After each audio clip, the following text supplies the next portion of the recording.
Vàសួស្តីបងប្អូនវិស្វករទាំងអស់ថ្ងៃនេះខ្ញុំមកចែកលេខតកតឹងទៅនឹងការ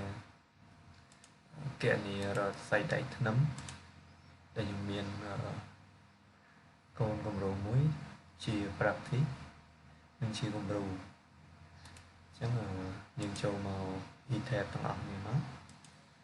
បាទនេះខ្ញុំបើកមក e-tab របស់ខ្ញុំហើយខ្ញុំមានកូនគម្រោងមួយទេមិនធំទេជាកូនផ្ទះតូចមួយប៉ុន្តែជាគម្រោងមួយដែលយើងអាចអនុវត្តទៅតាមនឹងបានបាទអញ្ចឹងនេះគឺជាផ្ទះតូចរបស់ខ្ញុំដែលខ្ញុំបានសិក្សាដោយតលដៃរបស់ខ្ញុំនេះគម្រោងខ្ញុំបានគេនិយាយចប់ហើយអញ្ចឹងថ្ងៃនេះខ្ញុំមកចែកលេខបាទអញ្ចឹងវាតូចមែនប៉ុន្តែវាធ្វើឲ្យយើងយល់ដឹងបានប្រហែលដែរអញ្ចឹងបងប្អូនមើលទៅរៀងតូចជ្រុលហ្នឹងបានសិក្សាចប់ហើយអានេះគេចាប់ដើមបុកគ្រើហើយអញ្ចឹងឥឡូវដែលខ្ញុំមកចែកលេខថ្ងៃនេះគឺការសិក្សាទៅលើធ្នឹមដែលខ្ញុំសិក្សាទៅលើជាន់ក្រោមផ្លោះបាទអញ្ចឹងយើងចូលមក plan របស់យើងមកអញ្ចឹងគេចូលលេខនេះមកគេដាក់ថា set plan view ខ្ញុំចូលមកខ្ញុំយកពាក្យថាក្រោមផ្លោះចុច OK បាទដោយសារនេះខ្ញុំរ៉ាំហើយអញ្ចឹងបើយើងមិនទាន់រ៉ាំទេយើងរ៉ាំហើយមិនយើងអាចស្រង់លទ្ធផលចេញពី e-tab បានណាអញ្ចឹងនេះសម្រាប់បិទបើកសាច់បាទអញ្ចឹងខ្ញុំសំខាន់ខ្ញុំកណនាយកកម្លាំង moment ហើយនឹង shear ដូចជា torsion ហើយខ្ញុំនឹង check deflection ដើម្បីបញ្ជាក់ថាយើងអាចសង់បានក៏ដូចជាធ្នឹមនឹងវាមានសុវត្ថិភាពបាទអញ្ចឹងយើងចូលលើទាំងអស់គ្នាមកអញ្ចឹងដោយសារខ្ញុំរ៉ាំហើយអញ្ចឹងខ្ញុំចូលមក display frame បាទ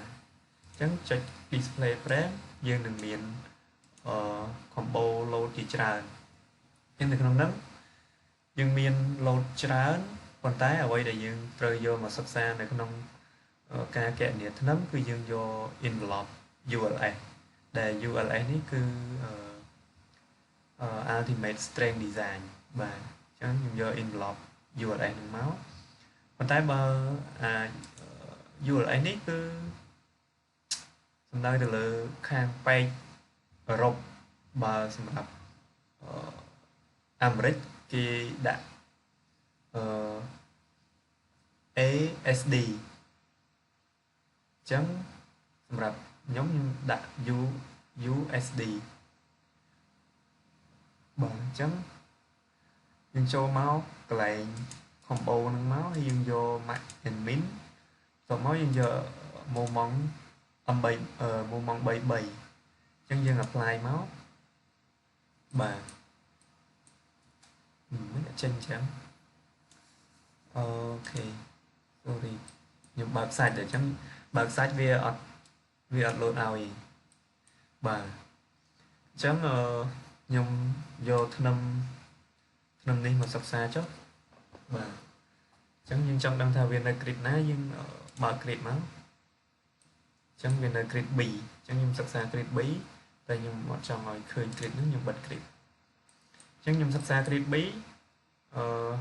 ឡូវខ្ញុំ apply មកអញ្ចឹងយើង click លើធ្នឹមហ្នឹងមកហើយមកស្ដាំមកយើងនឹងចូលមកដល់កន្លែងdiaphragm បាទ diaphragm អញ្ចឹងយើងវានឹង e-tab គាត់នឹងបង្ហាញតើតើទៅនឹង shear ហើយនឹង moment ឬក៏គេហៅថា bending moment អញ្ចឹងចូលដល់ឯហ្នឹងយើងនឹងឃើញmoment វាគឺ maximum 245អញ្ចឹងយើងអាចយក250ទៅណាដើម្បីឲ្យវាសុវត្ថិភាពអញ្ចឹងសម្រាប់ shear វាដល់ទៅ maximum វាដល់ទៅ 194ចឹងយើងអាចយក195ឬក៏200តែម្ដងបើយើងនេះសម្រាប់សៀនិង moment តែបើសម្រាប់ torsion យើងមកមើលនេះគេដាក់ថា actual p and t អញ្ចឹងវាបញ្ជាក់ថានៅក្នុងនោះវាមាន moment អញ្ចឹង moment វាទូចដែរទេវាមិនមានឥទ្ធិពលអីទៅលើថ្នាំនឹងទេអញ្ចឹងយើងអាចអូខេយើងអាចមិនគិតចូលឬក៏គិតចូលក៏បានដែរអញ្ចឹងដើម្បីដឹងថាFletcher ដៃ Fletcher យើងប្រើប្រហែលដើមអញ្ចឹងខ្ញុំចូលទៅ Mic-Cat របស់ខ្ញុំដែលខ្ញុំមាន Sweet Mic-Cat មួយបាទអញ្ចឹងនេះគឺជា Mic-Cat ដែលខ្ញុំប្រើ Mic-Cat 15អញ្ចឹងខ្ញុំចុចចូល Mic-Cat 15ខ្ញុំមកបាទចុចខ្វែងណាយើងចូលទៅ raw file ដែលខ្ញុំមានរូបមន្តរបស់ខ្ញុំហើយតែខ្ញុំបានរក្សាទុកបាទអញ្ចឹងនេះខ្ញុំមាន design of singly reinforcement beam នេះខ្ញុំយកវាមកបាទអញ្ចឹងយើងនេះជារូបមន្តក្នុងការកណនារសរសៃដែកបាទចានេះសរសៃដែក Fletcher របស់យើងសរសៃដែកបដោយអញ្ចឹងខ្ញុំចូលទៅ e-tab វិញបាទខ្ញុំคลิกដំបូងគឺយើងចូលដំបូងយើងអត់ឃើញdiagram moment ទេបាទអញ្ចឹងនេះយើងចូលមកកន្លែង member for diaphragm តមកខ្ញុំយក envelope ULX ខ្ញុំយក max and min តមកខ្ញុំយក moment 33បាទអញ្ចឹងចុច apply មកវានឹងលោតហើយខ្ញុំយក clip នេះមកសិក្សាបាទអញ្ចឹង moment របស់យើងគឺ245អញ្ចឹងខ្ញុំអាចយកដល់250ហើយសៀរបស់យើងគឺ195អញ្ចឹង250 195បាទអញ្ចឹងខ្ញុំយកមកបញ្ចូលក្នុង Mic-Cat របស់យើងមក250សៀរបស់យើងគឺ195អញ្ចឹងហ្នឹងអូខេ195អញ្ចឹងយើងនៅមាន torsion ទៀត torsion យើងចូលមក actual p and t នេះមកយើងនឹងឃើញថា maximum និង minimum ឃើញថា minimum វាធំជាង maximum អញ្ចឹងយើងអាចយក3ទៅប៉ុន្តែខ្ញុំជឿជាក់ថាវាមិនមានឥទ្ធិពលអីទៅលើថ្នាំយើងទេអ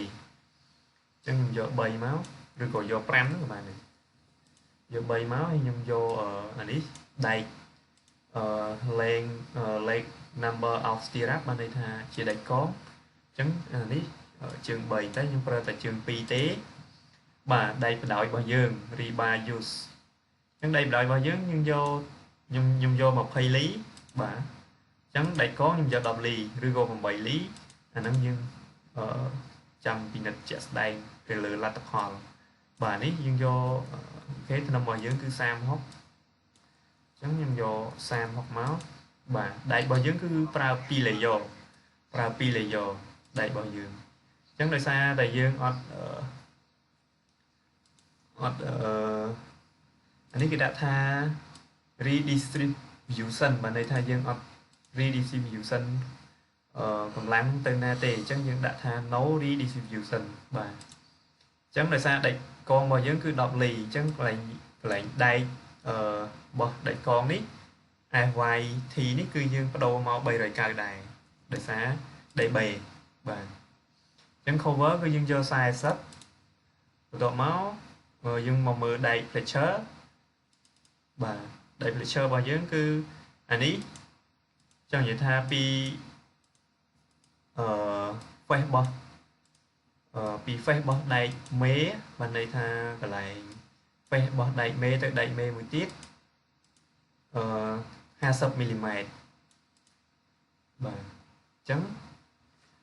ចូលមកហើយដែករបស់យើងគឺ2 layer អញ្ចឹងវា60 DC អញ្ចឹងឡើយហ្នឹងយើង AC យើងសម្រាប់វិស្វករយើងរៀនអស់ហើយសម្រាប់អ្នក design គឺយើងនឹងយល់អញ្ចឹងយើងមកមើលទៅ Fletcher របស់យើងគឺ5ដើម20លីអញ្ចឹងនេះសម្រាប់អូខេសម្រាប់ដែកនៅ support បាទអញ្ចឹងយើងបាន5ដើមមកហើយយើងរត់វាមកក្រោមទៀតមក bà để sao mic head bao nhiêu nhưng ông on màu tôi là ông phải đi bộ pra mic head mic head gồm 7 mic head prim về thư ca riêng rồi nhưng chỉ tôi tới nhưng chưa chặt pra mic head prim nhưng bàn cho được không mic head prim hào đấy chắc ở vậy đây nhưng tha vậy tha thọ chân là vì ở showroom ở trai cá này viên hàng lột là tập hòa áo thọ chân nó still is not required và đây tha ở thời ca đây còn nâng tệ đây thọ chân nâng tệ tôi chẳng thọ chân cứ dương ở bà chăm mơ về thế những bật về chào đấy bà chẳng nhưng mà mơ summary bà chẳng lại ní cứ summary design đi sao nhưng mà mơ máu và tập phía cứ xong cho buồn chẳng nhưng cách tha về tôi dọn bàn đấy đẩy vào dương thầy lý chẳng dương pram đá thầy lý thì làm tại con đọc lý cùng liệt những ảnh do mà tập support mà tập cả lát thì cái đá spend nhưng do bị tập từ chẳng viên đừng chênh lệch hòa màu chẳng phần nó cứ mình toàn ở tế nhưng cái thà đi giải đây chênh màu và nắng vì cực còn còn tay dương cái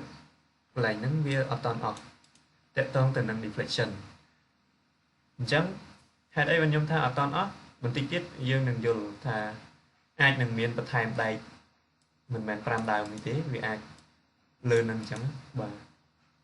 chẳng dương kết tầm mà cả này nắng cứ dương kết thà nét lát kết thà tầm vào nắng có ở toàn sơ vật tập hiệp còn đôi chia ở toàn tầm trời này chẳng đầm bây ở trong ngó có đôi chia ca song say từ lời ca kẹn địa bỏ dưỡng hồi đầm bây miên tầm nục chất cứ dương trời từ chạy deflection bỏ thân nằm chẳng dương mơ được ọt nè má cứ dương pram đá mà phây lì chẳng pram khẳng lỡ bên đây than chạy thế nhung cắt mùi nó s này nhung cắt một cắt muối trình slow và chẳng nhung cắt và hàng bông ổn được ọt nế bên đây ta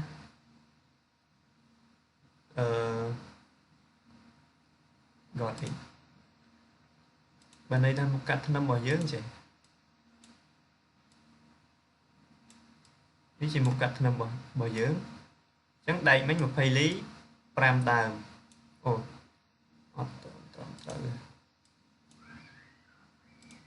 phây lý pram đám chẳng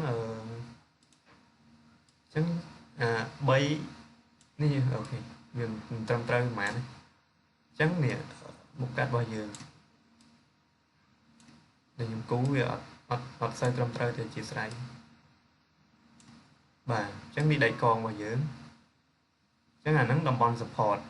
để dương pram đá một phây lý thếសម្រាប់ đẩy và đảo thì kháng cáo bay đàm xong tôi bay đàm này cứ bay đàm và chẳng là nắng chia support thì đó mid span kháng cáo nhưng pram đàm mình chẳng hạn đi pram đàm máu pram đàm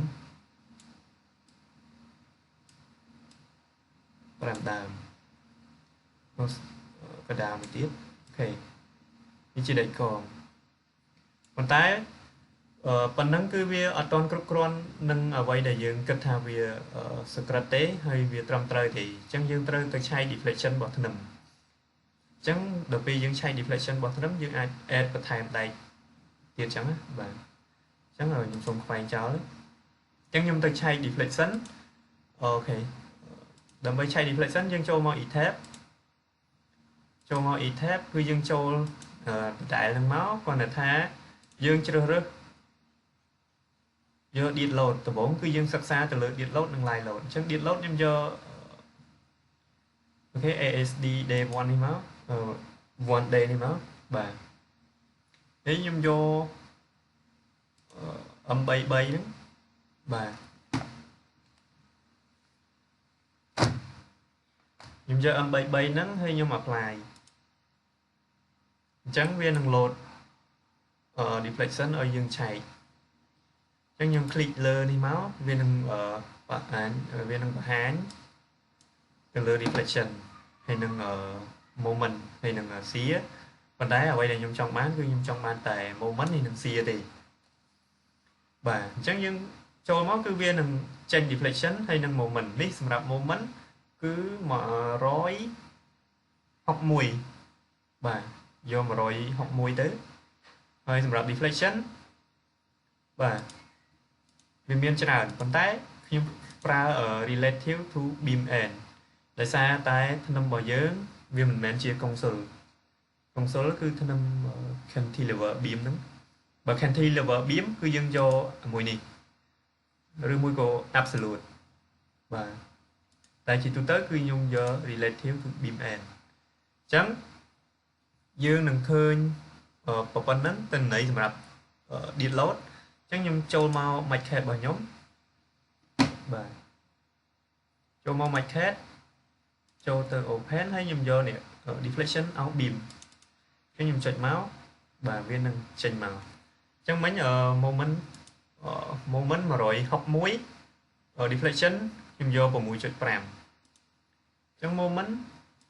nhung do mà rồi học muối deflection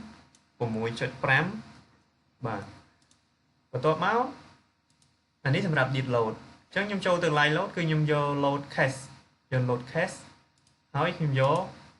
line load អានេះវាមាន disk មាន line ប៉ុន្តែហេតុអីបានជាចូលមិញគេនិយាយថា disk load ទេតែពិតអានេះគេ disk load គឺយើងយកនៅក្នុង load combination របស់យើងដែលយើងបានបង្កើតបាទអញ្ចឹងសម្រាប់ line load គឺយើងចូលមកយក line load តែម្ដងបាទ line load គឺយើងមើលដូចគ្នាមក relative to beam end ហើយយើងមើល moment ឃើញតែ32.8.9ថាខ្ញុំយក33បាទខ្ញុំយក33 deflection 1.3អញ្ចឹងយើងមកពេញទាំងអស់គ្នាមក33 deflection 1.3បាទ span របស់យើងគឺ8ម៉ែត្រនេះសញ្ញាព្រួយនេះ8ម៉ែត្រអញ្ចឹងយើងបំពេញមក8ម៉ែត្រថ្នាំរបស់យើងគឺ36អូខេវាយមក36អូខេ36 cover របស់យើងខ្សែ string ដែកបដោយ 390 ដែកអូខេដែក pressure របស់យើង20លីហើយយើងប្រើដូចជា10លីបាទយើងប្រើមិន10លីហើយដែករបស់យើងគឺ5ដើមខាងលើខាងក្រោម3ដើមអញ្ចឹងយើងចូលមកមើលតើនៅពេលដែលយើងមិញយើងកណនាយក moment ទៅកណនារកដែក pressure ឃើញ5ដើម20លីបាទឥឡូវយើងកណនា deflection ថាតើ5ដើមខាងលើហើយនិង3ដើមខាងក្រោមថាតើ deflection ជាប់អត់អញ្ចឹងយើងចូលមកយើងប្រើដែក2 layer អូខេហើយសម្រាប់ deflection យើងសិក្សាទៅលើអូខេអានេះL 408គឺយើងសិក្សាទៅលើតកតងទៅនឹងវា light deflection តកតងទៅនឹងងាយនឹងបាក់បែកវត្ថុដែលអូខេ structure ដែលងាយនឹងបាក់បែកដូចជាផាសាកញ្ចក់អញ្ចឹងបើយើងអាគារនោះជាអាគារកញ្ចក់គឺយើងសិក្សាទៅលើដល់408ទៅតែបើសម្រាប់ខ្ញុំគឺជាឥដ្ឋទេបេតុងឥដ្ឋបាទអញ្ចឹងខ្ញុំសិក្សាត្រឹម240ទៅបានហើយអញ្ចឹងសម្រាប់ long term deflection អញ្ចឹងខ្ញុំចូលមកអូខេអញ្ចឹងខ្ញុំចូលមក result ម្ដងនេះគាត់នៅវាជាអ្វីដែលយើងបានចងនេះអញ្ចឹងយើងបាច់នេះទេយើងបិទទៅម្លងវាទៅបាទអញ្ចឹងខ្ញុំចេញមកមើល result មកគឺឃើញថាសម្រាប់ short term គឺ is not deflection ហើយសម្រាប់ long term ក៏ is not deflection ដែរអញ្ចឹងបានន័យថាដែកដែលយើងប្រើដែកដែលយើងបាន revise មកហ្នឹងគឺត្រឹមត្រូវអញ្ចឹងយើងមិនបាច់ចាំបន្ថែមដែកអីទៀតទេបាទអញ្ចឹងនេះវាជាប់ហើយ deflection របស់យើងគឺយើងក្នុងហ្នឹងបានន័យថាយើងសិក្សាបាន5ដើម20លីសម្រាប់support ហើយសម្រាប់mid span គឺយើងប្រើ5ដើមដូចគ្នាគាត់ថាតំបន់មួយ tension តំបន់មួយ compression ចាសម្រាប់ខាងក្រោមគឺយើងតំបន់សកត់អូខេយើងប្រើ